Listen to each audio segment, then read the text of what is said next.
মাল্লাম ইয়াকতুব আলাইহি যে ব্যক্তি আল্লাহ তাআলার কথা চায় না, আল্লাহ তাআলা তার উপর রাগান্বিত হন, অখুশি হন। অথচ দুনিয়ার নিয়ম হলো যে বান্দা যত মানুষের কাছে চায় তত বিরক্ত হয়, আর আল্লাহ তাআলার নিয়ম হলো যত আল্লাহ তাআলার কাছে বান্দা চায় তত খুশি হয়, তত আল্লাহ তাআলা খুশি হয়। আর যদি কোনো বান্দা তার নিয়ামত শুকরিয়া আদায় করে তাহলে আল্লাহ তাআলা খুশি হয়ে তার নিয়ামতকে আরো বেশি বেশি করে বাড়ায় দেয়। সুবহানাল্লাহ। আল্লাহ তাআলা আমাদের চারপাশে আমরা যা কিছু দেখতেছি নিয়ামত দিয়ে ভরপুর করে রেখেছেন। আল্লাহ তাআলার কুদরত, আল্লাহ তাআলার নিয়ামত বোঝা বড় মুশকিল। আল্লাহ তাআলা চাইলে নিয়মের ব্যতিরিক্ত করে করে মানুষকে সহায়তা করে থাকেন। দুনিয়ার নিয়ম হলো যে যত উপরে ওঠে সূর্যের আলো তার গায়ে তত বেশি লাগে, তাই না? যত উপরে উঠবে তত গায়ে তত বেশি লাগে, তত বেশি গরম লাগে, তত বেশি তাপমাত্রা বেড়ে যায়, ঠিক না? আর যত নিচে নামবেন তত বেশি তাপমাত্রা কমে। আপনি যদি কেউ একজন বিল্ডিং করছে মনে করেন 10 তলা, কেউ যদি 10 নম্বর তলায় থাকে, ফ্লোরে থাকে, তাহলে তার যে গরম আর যে উষ্ণতা পাবে আর যে 1 নম্বর গ্রাউন্ড ফ্লোরে থাকে তাহলে সে কি ওইটা অনুভব করতে পারবে? পারবে। এটা হচ্ছে দুনিয়ার নিয়ম। এটা কি দুনিয়ার নিয়ম। কিন্তু আল্লাহ তাআলা চাইলে এর ব্যতিক্রম কখনো কখনো ঘটা। সমুদ্রের তলদেশে বা নদীর একদম তলদেশে যে মাছটা থাকে সেই মাছটার নাম হচ্ছে ইলিশ। মাছটার নাম কি? ইলিশ কি একদম গভীর পানির মাছ। সামান্য পানিতে ইলিশ আসে? আসে না। যে নদীর গভীরতা কম সেই নদীতে ইলিশ পাওয়া যায়? যায় না। যার গভীরতা বেশি একদম কাঁধার কাছাকাছি যে স্তরটা আছে সেই স্তরে ইলিশ মাছ থাকে। তো ওই ইলিশ মাছ যদি মানুষ বেশি পরিমাণে খায় তাহলে পেটটা গরম হয়। কথা বুঝতেছেন? এখন তো ইলিশই খায় না, এতে পেট গরম হয় কি হয় না? এটা নিয়ম। ওই ইলিশ খেলে মানুষের পেটটা গরম হয়। আর তাহলে একটা যে পানির যে স্তর থেকে 20 হাত 30 হাত 40 হাত 50 হাত নিচে মাছ খেলে পেটটা গরম হয়। ঠিক এখন এই পেটটা তো গরম হয়েছে, তার পেটটা ঠান্ডা করা দরকার কি, ঠিক না? এখন ঠান্ডা করতে গেলে কি লাগবে? আর 40 হাত উপরে নাইট্রোজেন ঠান্ডা, তারপর পানি খাও পেট ঠান্ডা হয়ে যাবে। সুবহানাল্লাহ, সুবহানাল্লাহ। তাহলে 40 হাত উপরে ডাবের পানি কি ঠান্ডা হওয়া উচিত না গরম হওয়া উচিত? নিয়মটা কি ছিল? এটা হচ্ছে আল্লাহ তাআলার কুদরত। আল্লাহ তাআলা চাইলে একদম 40 হাত নিচের প্রাণী মাছকে খাইয়ে আপনার পেটটাকে গরম করে দিয়েছেন, আবার 40 হাত উপরে ঠান্ডা জল খেয়ে পানি খেয়ে আল্লাহ তাআলা আপনার পেটটাকে আবার ঠান্ডা করে দিয়েছেন। সুবহানাল্লাহ, সুবহানাল্লাহ। দুনিয়ার নিয়ম হলো যখন আগুন থাকে তখন পানি থাকে না, আর পানি থাকলে আগুন, কথা বলেন, পানি থাকলে আগুন থাকে। আপনি একটা কড়াইতে পানি দিয়ে আগুনকে জ্বাল দেন তো পানি থাকবে কিছুক্ষণ পরে? পানি থাকলে আগুন থাকে না, আগুন থাকলে পানি থাকে। এটা হচ্ছে দুনিয়ার নিয়ম। কিন্তু মহান রব্বুল আলামিন ইজ্জত যদি চায় তাহলে ওই পানির ভিতরে বিশ্বের সবথেকে বড় আগুনকে আল্লাহ তাআলা চুবিয়ে রাখেন। যেমন বিদ্যুৎ উৎপাদন হয় কোন জায়গা থেকে? পৃথিবীর সবথেকে বড় আগুনের নাম কি বর্তমানে? বিদ্যুৎ। বিদ্যুতে যদি কারো ধরে আর ছাড়ে একমাত্র জীবনটা নিয়ে তারপর ছাড়ে। এত বড় বিশাল আগুন আল্লাহ তাআলা এই পানির ভিতরে চুবায় রাখছেন। সুবহানাল্লাহ। কিন্তু দুনিয়ার নিয়ম ছিল কি? যেখানে পানি আছে সেখানে আগুন নাই, যেখানে আগুন আছে পানি নেই। কিন্তু আল্লাহ তাআলা সেই পানিকার আগুনকে মিশ্রণ করে পানির ভিতরে পৃথিবীর সবথেকে বড় আগুনকে আল্লাহ তাআলা চুবায় রাখছেন। সুবহানাল্লাহ, সুবহানাল্লাহ। এরকম দৈনিক থেকে খুঁজে খুঁজে আমরা আল্লাহ তাআলার নিয়ামতকে বর্ণনা করি। সারা জিন্দেগি ভর চলে যাবে। আল্লাহ তাআলা বলেন যে যদি কিয়ামত পর্যন্ত হায়াত দাও, পৃথিবীর সমস্ত পানিকে যদি কালিতে রূপান্তরিত করা হয় আর সমস্ত গাছকে যদি কলে পরিণত করা হয়, তবুও আল্লাহ তাআলা তাসবিহ গুনে তাসবিহ পড়ে শেষ করা সম্ভব হবে, সম্ভব হবে। সম্মানিত হাজিরিন, আমি আজকে ব্যতিক্রম কিছু আলোচনা করব ইনশাআল্লাহ। সেটা হলো যে নবী রাসূল সাল্লাল্লাহু আলাইহি ওয়াসাল্লাম ওহীপ্রাপ্ত হয়ে মানুষকে আদেশ করতেন বিভিন্ন বিষয়ের ফয়সালা দান করতেন। সেটা আল্লাহ তাআলার পক্ষ থেকে আদেশ করে তারপর মানুষদেরকে বলতেন। নিজে কোনো কথা কোনো কথা কোন নবী রাসূল কখনো বলতেন না, কখনো কি বলতেন না। এবং সময় উপযোগী করে আল্লাহ পাক রব্বুল ইজ্জত ওয়া জালাল তার নবীদেরকে নির্বাচন করতেন। তার কওম থেকে থেকে নবীদেরকে আল্লাহ তাআলা নির্বাচন করতেন। তো এরকম রাসূলদেরকে নবীদেরকে আল্লাহ তাআলা বহু পরীক্ষার সম্মুখীন করেছেন। কথা বুঝতেছেন? বহু পরীক্ষার সম্মুখীন করেছেন। 1,40,000 পয়গম্বর, মতান্তরে কয় লক্ষ? 2,40,000 পয়গম্বর নবী রাসূল আল্লাহ দুনিয়ায় পাঠিয়েছেন। আচ্ছা, এমন কোন নবী রাসূলের ইতিহাস আছে যে সেই নবী রাসূল দুনিয়ার জমিনে আল্লাহর হুকুম আহকামকে মানতে গিয়ে নির্যাতনের শিকার হয় নাই? এমন একজন নবী রাসূলের ইতিহাস কি আছে? কোরআনে আছে। কোরআনে 25 জন নবী রাসূলের ইতিহাস আছে, 25 জন। আর একজন নবীর কথা সামান্য ইঙ্গিত আছে। এবং হাদিসে আমি এই পর্যন্ত অনেক নবী রাসূলের জীবনী আছে, 100 নবী রাসূলের জীবনী পেয়েছি কোরআনের 25 জন বাদে। কারণ জীবনী এমন নাই যে তিনি শুধু ইসলামের দাওয়াত দিয়েছেন আর আমাদেরকে ঘুরে বেরিয়েছেন আর দাওয়াত খেয়ে আনন্দ উল্লাসে জীবনটা কাটিয়ে দিয়েছেন, তার কম তার উপরে কোনো রকম প্রতিক্রিয়া সৃষ্টি করে নাই। এমন কোন একজন নবী রাসূলের ইতিহাসও পাওয়া যায় না। কথা বুঝছেন? এবং এর সবচেয়ে বড় কথা হলো আরেকটা, সেটা হলো যে আল্লাহ পাক রব্বুল ইজ্জত ওয়াল জালাল প্রত্যেক নবী রাসূলকে নবুয়তি দান করেছেন, তার পরবর্তী প্রত্যেকটা পদক্ষেপ তিনি পর্যবেক্ষণ করেছেন। কথা বুঝছেন? নবুয়তি দান করার পরে নবী কোন পথে ছাড়বেন, কি করবেন, কোথায় যাবেন, কি খাবেন, প্রত্যেকটা বিষয় আল্লাহ তাআলা আসমান থেকে ফয়সালা দিতেন। আর সেই অনুযায়ী নবী রাসূলগণ চলতেন। কথা কি বুঝাইতে পারতেছে? সেই অনুপাতেই নবী রাসূলগণরা চলতেন। কখনো কখনো আল্লাহ তাআলা স্বপ্নের মাধ্যমে রাসূলদেরকে ওহী জানাতেন, বিবরণ জানাতেন। কথা বুঝাইতে পারতেছে? যেমন হযরত ইব্রাহিম আলাইহিস সালাম, আল্লাহ তাকে বলেছিলেন না যে তোমার সবচেয়ে প্রিয় বস্তু আমার রাহে কি করো? কুরবানি করো। কথা বলেন, কি করো? কুরবানি করো। সেইটা স্বপ্নে বলছিলেন না? নবী রাসূলদের স্বপ্নটাও কি ওহী? রাসূলদের স্বপ্নটাও কি ওহী? আল্লাহর পক্ষ থেকে আসে। আল্লাহ তাআলা রাসূলদের যে স্বপ্নগুলো দেখান সেটা আল্লাহ তাআলার পক্ষ থেকে আসে। যে ইব্রাহিম আলাইহিস সালাম আপনারা জানেন যে 100 উট কুরবানি করে দিলেন প্রথম দিন। তারপর দিন আবার স্বপ্ন দেখেছিলেন যে তোমার প্রিয় বস্তু কুরবানি করো। তারপর উনি বুঝলেন যে আল্লাহ তাআলা আমার কাছ থেকে উট চায় না। আর 100 গরু কুরবানি দিলেন, ষাঁড় কুরবানি করে দিলেন, 100 ভেড়া কুরবানি করে দিলেন তৃতীয় দিন।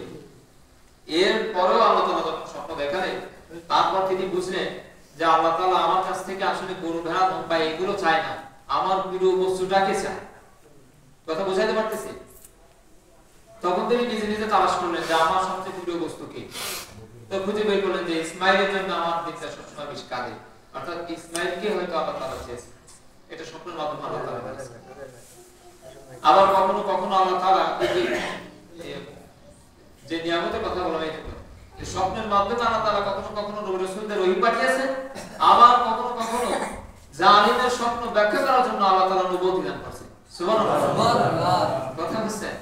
যেমন ইউসুফ আলাইহিস সালাম, ওই সময় যে বাদশা ছিলেন মিশরের, তিনি একটা স্বপ্ন দেখলেন না? যে স্বপ্ন ব্যাখ্যা করার জন্য সমস্ত যারা পণ্ডিত ছিল ওই সময়, বিজ্ঞানী ছিল, জ্ঞানীগুণী ছিল, তাদেরকে ডাকলেন। তারা যে ব্যাখ্যা দিল সেই ব্যাখ্যা আসলে বাদশার মনোভূত হলো না। তাহলে স্বপ্নের ব্যাখ্যা কে করতে পারে? ইউসুফ আলাইহিস সালামকে মানুষ বলে দিল যে উনি ব্যাখ্যা করতে পারেন, ভালো ওনাটা দেখে আপনার হয় কিনা। তখন ইউসুফ আলাইহিস সালাম যে ব্যাখ্যা করেছিলেন কি নিজের থেকে করেছিলেন? না, আল্লাহ তাআলা ইউসুফ আলাইহিস সালামকে জেলখানার ভিতরে নবুয়ত দান করেছেন। সুবহানাল্লাহ। কথা বুঝছেন? নবুয়ত দান করেছেন কোন জায়গায়? জেলখানার ভিতরে। নবুয়ত দান করার পরে তারপরে স্বপ্নের ব্যাখ্যা উনি বলতে পারছেন। কথা বুঝছেন? যে ওই যে একদম রোগা সুগা সাতটা গাভী দেখা যাচ্ছে যে বলিষ্ঠ সাতটা গাভী খেয়ে ফেলছে। তখন বলছেন যে 7 বছর খুব ভালো আপনার ফসলাদি হবে, বাকি পরে 7 বছর আর ফসলাদি হবে না। এই যে ব্যাখ্যাটা উনি করছিলেন, পরবর্তী সেটাও জানতেছিল। যাই হোক, তাহলে আগে একটা জানলাম যে আল্লাহ তাআলা চাইলে নবী রাসূলকে স্বপ্নের মাধ্যমে ওহী পাঠান, আবার কখনো কখনো জালিম শাসকের স্বপ্নের ব্যাখ্যা করার জন্য আল্লাহ তাআলা নবুয়ত দান করেন। বুঝছেন? ওই যে আগের মতো আগুন থাকলে পানি থাকে না, বাইরে থাকলে আগুন থাকে না, কখনো কখনো আল্লাহ চাইলে পানি আগুন একসাথে রাখে। তো সেরকম কথাকে বুঝাইতে পারতেছি যে আল্লাহ তাআলা স্বপ্নের মাধ্যমে নবী রাসূলদের ওহী দিয়ে থাকেন, কখনো কখনো জালেম বা অন্যের স্বপ্নের ব্যাখ্যা করার জন্য আল্লাহ তাআলা রাসূলদেরকে নবীদেরকে নবুয়ত দান করে থাকেন।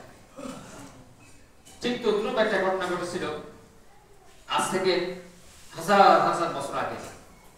একজন জালেম শাসক ছিল, বিখ্যাত কুখ্যাত জালেম শাসক ছিল বক্তে নাসার। যেমন ফিরাউন কুখ্যাত, তারপর নমরুদ কুখ্যাত, সেরকম একজন কুখ্যাত জালেম ছিল এই বক্তে নাসার। এই জামানায় ইনি ওরকম ফিরাউন শাসন জারি করেছিল তার রাষ্ট্রে। কথা বুঝাইতে পারতেছে? ফিরাউনের শাসন চালু করছিল, অর্থাৎ বক্তে নাসারের কথা যে মানত না তাকেই হত্যা করতে অথবা জেলে করে রাখত, যেটা ফিরাউন করেছিল। মুসা আলাইহিস সঙ্গে যখন কথা হয়েছিল তখন ফিরাউন বলেছিল যে আমার কথা যদি না মানো, আমার বাইরে যদি অন্য কাউকে তুমি খোদা হিসেবে মানো, তাহলে এই যে কয়জন দেখছো কয়টি হিসেবে এর সঙ্গে তোমাদেরকে এই জেলে করে দিয়ে দেবে। কথা বুঝাইতে পারতেছে? তো বক্তে নাসার ওরকম একজন ব্যক্তি ছিল, কুখ্যাত জালেম শাসক ছিল। তার কথা যদি কেউ না মানত, সঙ্গে সঙ্গে তিনি হয় জেলে করে রাখতেন নতুবা তার জীবন দিয়ে দিতেন। এরকম একজন কুখ্যাত জালেম শাসক ছিল বক্তে নাসার। তো এই সময় কয়েকজন নবীকে আল্লাহ তাআলা বিভিন্ন গোত্রে বিভিন্ন সময় তার শাসনামলে কয়েকজন নবীকে আল্লাহ তাআলা নবুয়ত দান করেছিলেন। তার ভিতরে একজন নবী, তাকে উনি এই জেলের ভিতরে পড়ে রাখছেন। বক্তে নাসারের কথা শুনে নাই, মানে নাই, এজন্য জেলের ভিতরে আটকায় রাখছেন। কথা বুঝাইতে পারতেছি? খেয়াল করে কথা নাই, এখান থেকে মূলত আলোচনা শুরু করতেছি যে বক্তে নাসার একজন মানুষকে জেলের ভিতরে আটকায় অনেককে রাখছে।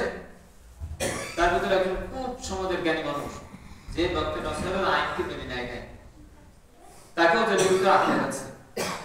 তো হঠাৎ একদিন এই জালিম শাসক স্বপ্নে দেখছে। কি দেখছে বলেন? কি দেখছে বলেন? কথা আমি তো আপনার কবেন না, ও আর আমাদের তো আমি ঘুমাচ্ছি, পরে ওজন করলে বসে নামাজ পড়ে। দেখ, তখন উনি স্বপ্ন দেখছেন। এখন স্বপ্ন দেখে ভোর রাত্র যখন আসছে, সেই স্বপ্ন কথা আবার ভুলে গেছে। কথা বুঝলেন? স্বপ্ন দেখলেন রাত্রে, আবার সকালে ঘুমিতে যখন উঠছে স্বপ্ন ভুলে গেছে কি দেখলো। কিন্তু ওনার পেরেশানি বেড়ে গেছে যে আমি কি দেখলাম, কি দেখলাম এটা যদি মনে না করতে পারি তখন কিন্তু আর পেরেশানি বেড়ে যায়। যে জিনিসটা আমি আগ্রহ করি এটা মনে করতে পারতেছে না, তাহলে আরো পেরেশানি বেড়ে যায়। খুব পেরেশানি করতেছে, খুব পেরেশানি। তখন উনি ওনার জামানার যত জ্ঞানী গুণী আলেম ছিল, ওনার যত সাক্ষাৎ ছিল, অনুসারী ছিল, সমস্ত মানুষদেরকে তিনি ডাকলেন, ডেকে বললেন, ও আমার সঙ্গে সাথীরা শোনো, রাতের গভীর রাতের রজনীতে আমি একটা স্বপ্নে দেখেছি। ভোর রজনীতে সকালবেলায় আমি যখন জাগ্রত হয়েছি, স্বপ্নটা আবার ভুলে গিয়েছি। এখন আমার প্রশ্ন হলো, তোমাদের বলতে হবে কোন স্বপ্নটা দেখছিলাম যেটা ভুলে গেছি। সুবহানাল্লাহ। সমস্ত জ্ঞানীগুলি এক জায়গায় হলেন, জাদুকররা এক জায়গায় হলেন, সবাই মিলে বললেন, ও বাদশা শুনেন, আপনি যে স্বপ্নটা দেখছেন এই স্বপ্নটা যদি মনে রাখতে পারতেন তাহলে হয়তোবা আমরা আপনার স্বপ্নের ব্যাখ্যা করে দিতে পারতাম, আপনার তার স্বপ্নের তাবির করে দিতে পারতাম। কিন্তু যেহেতু আপনি স্বপ্নটাই ভুলে গেছেন, সেহেতু আমাদের পক্ষে অসম্ভব। বাদশা বলছে, আমি তো ওই জন্য ডেকে আনলাম যে স্বপ্নটা আমি দেখেছি ওইটা আবার মনে করিয়ে তার ব্যাখ্যা বলতে হবে। কথা বুঝতেছেন? আর সমস্ত মানুষগুলি বলতেছেন, বাদশা শুনেন, আপনি যে স্বপ্নটা দেখেছেন স্বপ্নটা যদি মনে করতে পারেন, যদি খুলে আমাদের সামনে বলতে পারেন, তাহলে হয়তো আমরা সেই স্বপ্নের একটা তাবির করতে পারি, একটা ব্যাখ্যা করতে পারি। কিন্তু আপনি যেটা ভুলে গিয়েছেন ওটা আমাদের পক্ষে বলা অসম্ভব। সুবহানাল্লাহ। আমাদের পক্ষে বলা কি? আমরা তো গায়েব জানি না। দেখো বাদশার সাথে আর লোক থাকে না, তাকে এতদিন যে তোমরা ভবিষ্যৎবাণী করতে এর এই হবে, ওর ও হবে, কয় না আসে অনেকে এখন। তা এখন পারতেছো না কেন? এখন পারতেছো না কেন? ধমক দিছে। তো ওনারা চলে গেছে। বাদশা পেরেশান হয়ে গেছে, স্বপ্নে কি দেখলাম, কেন ভুলে গেলাম, কি দেখলাম, কি হয়েছিল। ওই সাথী বন্ধুরা ডাকতে বলছেন, বাদশা শোনেন, একটা পরামর্শ আমরা আপনাকে দিতে পারি। সেটা হলো, জেলখানার ভিতরে যে সমস্ত মুসলমানদেরকে আপনি আটকে রেখেছেন তার ভিতরে হয়তো কোনো জ্ঞানী মানুষ থাকতে পারে, হয়তো কোনো আল্লাহর জ্ঞানী বান্দা থাকতে পারে। সে চাইলে হয়তো বা আপনার হারিয়ে যাওয়া, ভুলে যাওয়া স্বপ্নকে ফিরে এনে তার ব্যাখ্যা করে দিতে পারে। সুবহানাল্লাহ। বাদশা বলেন, চলো জেলখানায়। মুসলমানদের কাজে পাশে আসলেন। এসে ডাক দিয়ে বললেন, ও মুসলমানেরা শোনো, তোমরা কি তোমাদের রবের ইবাদত বন্দেগী করো? তোমরা কেমন রবের ইবাদত করো, কেমন মালিকের ইবাদত করো, সেটা আমি তোমাদেরকে একটু পরীক্ষা করতে চাই। তার মাধ্যম হলো গভীর রজনীতে আমি একটা স্বপ্ন দেখেছিলাম। ভোরের রজনীতে সকালবেলায় স্বপ্নটা ভুলে গেছি। তোমাদেরকে এই স্বপ্নটা মনে করিয়ে তার ব্যাখ্যা করতে হবে। যদি তোমরা করতে পারো তাহলে বুঝবো তোমরা খাঁটি আল্লাহর গোলাম এবং তোমাদের রব তোমাদের মালিক, তোমাদের রব এই দুনিয়ার মালিক, দুনিয়ার মালিক। তো তাহলে আমরা বুঝতে পারবো। কথা বুঝতে, তোমরা যে রবের মালিক, যাকে তোমরা ইলাহ বলে মানো, যার আইন তোমরা মানো, যার হুকুম আহকাম ব্যাখ্যা তোমরা মানো, যদি আমার স্বপ্নের ব্যাখ্যাটা করতে পারো আর হারিয়ে যাওয়া ভুলিয়ে যাওয়া স্বপ্নটা যদি তোমরা করতে পারো তাহলে বুঝবো তোমরা আল্লাহর গোলাম। তোমরা কেমন গোলাম হয়েছে তাহলে আমার স্বপ্নটা ব্যাখ্যা করে বলো। ওই জেলখানার ভেতরে আল্লাহর একজন গোলাম ছিলেন, দানিয়াল ছিল তার নাম। তিনি বিচক্ষণ বুদ্ধিমান ছিলেন। তিনি বললেন, বাদশা শুনে আমরা বলতে পারবো ঠিক, তবে আমাদের রবের সঙ্গে একটু কথা বলার সুযোগ দিতে হবে। আগামীকাল আপনার সঙ্গে কথা হবে। বাদশা চলে আসলেন। গভীর রজনীতে সমস্ত মুসলমানগুলো একত্রিত হয়ে মালিকের দরবারে নজর করেন। সেজদায় অবনত মস্তিষ্কে ডাক দিয়ে বলেন, মালিক, আমাদের যদি প্রত্যেকের জীবনও চলে যায়, গর্দান চলে যায়, সারা জীবন যদি জেলখানায় কাটায়, কোনো আফসোস হবে না। কিন্তু যদি এই স্বপ্নের ব্যাখ্যা যদি আমরা করতে না পারি, ভুলে যাওয়া স্বপ্নটা যদি আমরা বলতে না পারি, সারা জীবন ইতিহাস হয়ে থাকবে। মুসলমানদের রব মুসলমানদের সাহায্য করতে পারে না। যে রবের দ্বারা ইবাদত করা আসলে সেটা সত্য নয়, মিথ্যা নয়। আমরা জানি তুমি সঠিক, তোমার আইন সঠিক, আসমান জমিনের মালিক তুমি। যদি এটা সত্য হয়ে থাকো তাহলে তুমি এই বাদশা জালিম বাদশা মুক্তেনাসারের ভুলে যাওয়া স্বপ্নটা আমাদেরকে মনে করে দাও এবং তার স্বপ্নের ব্যাখ্যাটা আমাদের মস্তিষ্কে ঢোকায় দাও। আল্লাহ রাব্বুল আলামিন সেই গভীর রজনীতে ওই সমস্ত মুসলমানদের স্বপ্নের কান্নার নাদারিতে রাব্বুল আলামিন ডাকতে বললেন, জিবরাইল দ্রুত মুক্তেনাসারের জেলখানার ভিতরে যাও। আমার গোলাম দানিয়াল রয়েছে সেখানে, তাকে বলো এই মুহূর্তে আমি তাকে অনুমতি দান করলাম। সুবহানাল্লাহ, আল্লাহু আকবার। আল্লাহ তাআলা এই দানিয়াল আলাইহিস সালামকে জেলখানার ভিতরে নবুয়ত দান করেছেন। সুবহানাল্লাহ। সকালবেলা আবার বাদশা আসছে, এসে বলছে, কি বাবা তোমাদের রবের সঙ্গে কি কথা হয়েছে নাকি? দানিয়াল আলাইহিস সালাম বললেন, আমরা এমন রবের গোলামি করি, এমন রবের ইবাদত করি যে আমাদের বিপদে আর আপনার স্বপ্নে ভুলে যাওয়া স্বপ্নটা বলতে পারবে না, এমন রবের গোলামি আমরা করি না। অবশ্যই বাবা, অবশ্যই বাবা। বাদশা একটু খুশি হলেন, একটু আনন্দিত হলেন, উৎফুল্ল হলেন। বাদশা হুকুম দিলেন, সমস্ত মুসলমানদের জেলখানাকে খুলে দাও, তাদেরকে মুক্ত করে আনো। হযরত দানিয়াল আলাইহিস সালামকে বের করে আনা হলো, সমস্ত মুসলমানদেরকে সেদিন মুক্ত করে দেওয়া হলো। দানিয়াল আলাইহিস সালাম বাদশার দরবারে আসতেছেন। বাদশার দরবারে আসার সময় একটা নিয়ম ছিল, বাদশার দরবারে ঢোকার আগে একটা লোহার শিকলি ছিল, যেটা মাথা বরাবর থাকতো। সেটাকে ওই মানুষ যদি সোজাভাবে ঢোকে তাহলে মাথায় সেটা ঢুকে যেত, লেগে যেত। এই জন্য মানুষটা মানে বাদশা নিয়ত ছিল যে আমার দরবারে যখন মানুষ ঢোকে তখন যেন মাথাটা নিচু করে ঢোকে, এটা তার নিয়ত ছিল, এটা তার নিয়ত ছিল। কিন্তু যখন দানিয়াল আলাইহিস সালাম ওই পথে যাচ্ছেন তখন তিনি দেখেন যে ওরকম লোহার শিকলি নামায় দেওয়া, যেটা মাথা নিচু করে বাদশা দরবারে যেতে হয়। তিনি বললেন, মনে মনে বললেন যে আমি তো এই মাথা, এই মস্তিষ্ক একমাত্র আল্লাহর সামনে মাথা নত করি, পৃথিবীর কোন জালেমের সামনে মাথা নত করব না। কিন্তু তিনি তখন হিকমত করলেন, হিকমত খাটালেন। তিনি তার সঙ্গী সাথীদেরকে ডেকে ডাক দিয়ে বললেন, শোনো, এই শিকলি দ্রুত তোমরা খুলে ফেলো, এই শিকলি খুলে ফেলো, দ্রুত খুলে ফেলো। তখন আশেপাশের লোক বলছে যে শিকলি খোলা দরকার কি, অনেক যে দিন যাবত এটা চলে আসতেছে। উনি বললেন, যদি শিকলি না খুলো তাহলে আমি স্বপ্নের ব্যাখ্যা করতে পারবো না। সুবহানাল্লাহ। বাদশা বললেন, খুলে দাও, খুলে দাও, দ্রুত খুলে দাও। মোল্লা যেটা বলে সেটা করো। সুবহানাল্লাহ। খুলে দিলেন।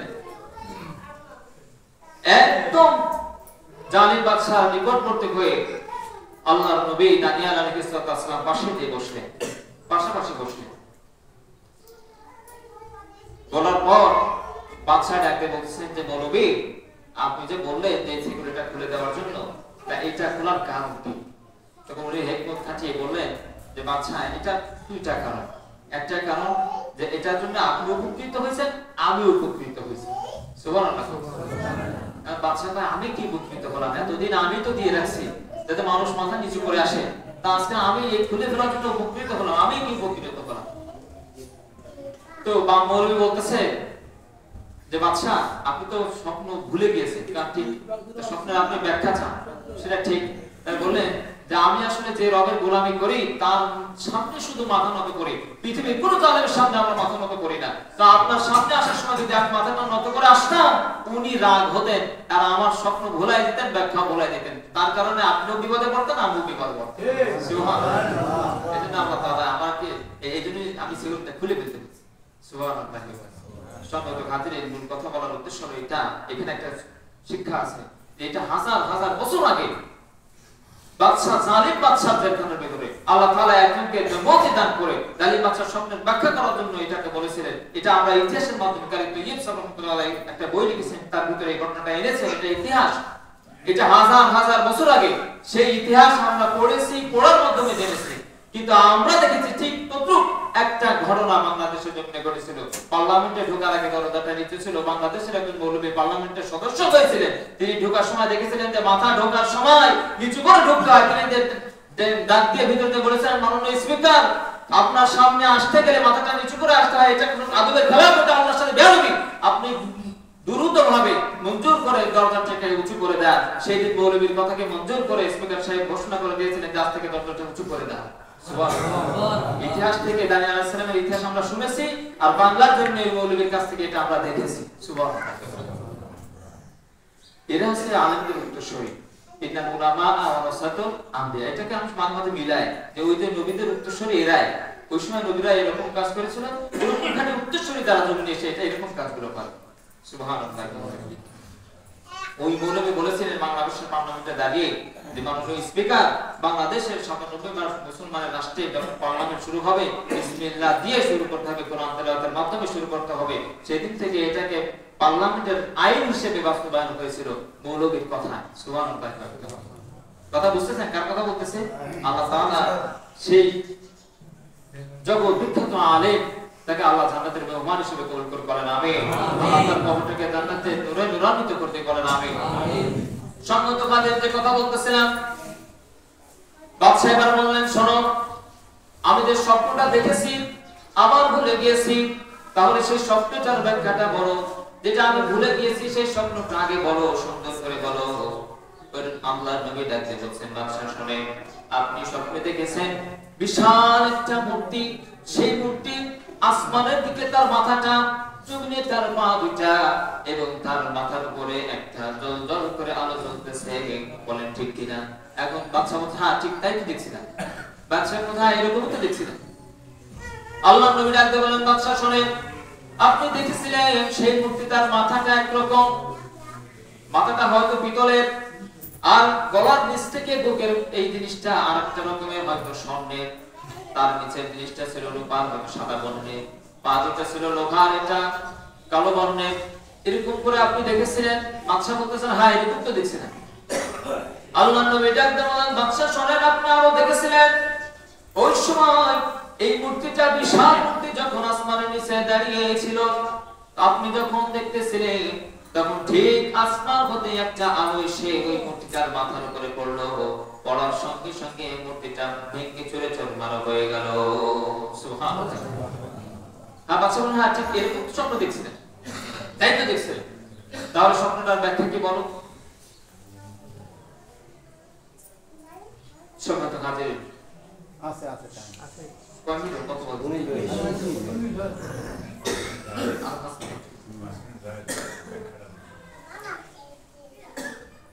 আল্লাহ নবী বললেন যে বাদশা শুনেন, আপনি যে মূর্তিটা দেখেছিলেন যেটা ভেঙে চুরমার হয়ে গেছে, আগে মূর্তিটার ব্যাখ্যা করি।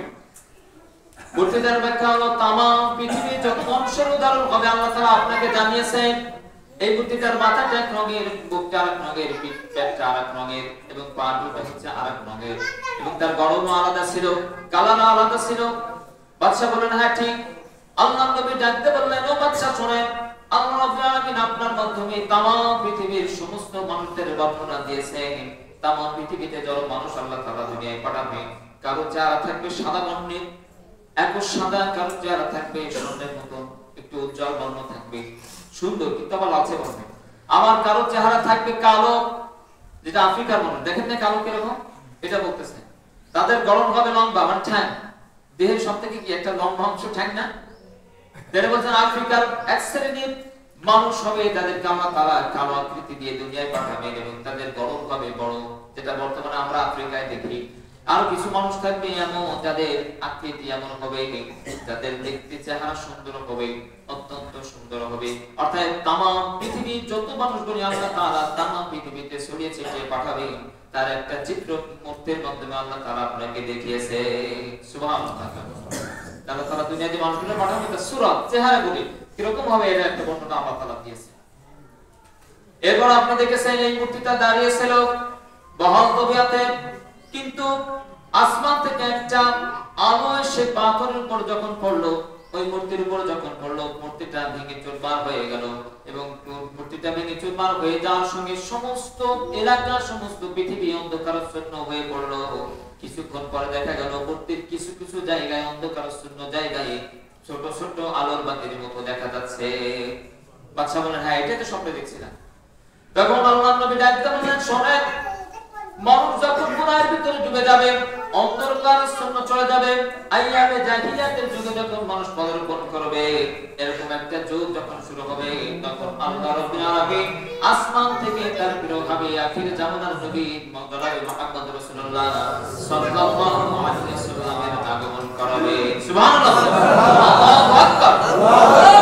বিশ্ব নবী মুহাম্মদ রাসূলুল্লাহ যেদিন আগমন করবেন, তামাম পৃথিবীর যতগুলি যত অন্ধকারাচ্ছন্নগুলি আছে, যত জুলুম আর অন্যায় আছে, নিমেষের ভিতরে সব ভেঙে চুরমার হয়ে যাবে। তামাম পৃথিবীতে যত মুসলমানরা থাকবে, যত মুশরিকরা থাকবে, যত কাফেররা থাকবে, যত মূর্তিগুলো স্থাপিত থাকবে, আল্লাহ রাব্বুল আলামিন সঙ্গে সঙ্গে সমস্ত মূর্তিকে ভেঙে টুকরো টুকরো করে দেবে।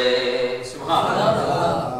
সম্মানিত হাজিরিন, আর বাকিটুকু আগে বের হবে, একটু এখান থেকে বলি।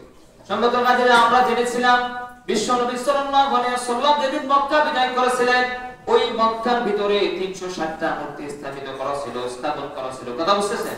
আল্লাহর নবী মক্কা বিজয় করার সঙ্গে সঙ্গে সমস্ত মূর্তিকে ভেঙে টুকরো টুকরো করে ফেললেন। হযরত বিলাল রাদিয়াল্লাহু তাআলা আনহুকে বললেন বিজয়ের আযান দাও, বিজয়ের কি দাও। এটা আমরা এই ইতিহাসে শুনেছি আজ থেকে 1500 বছর আগে।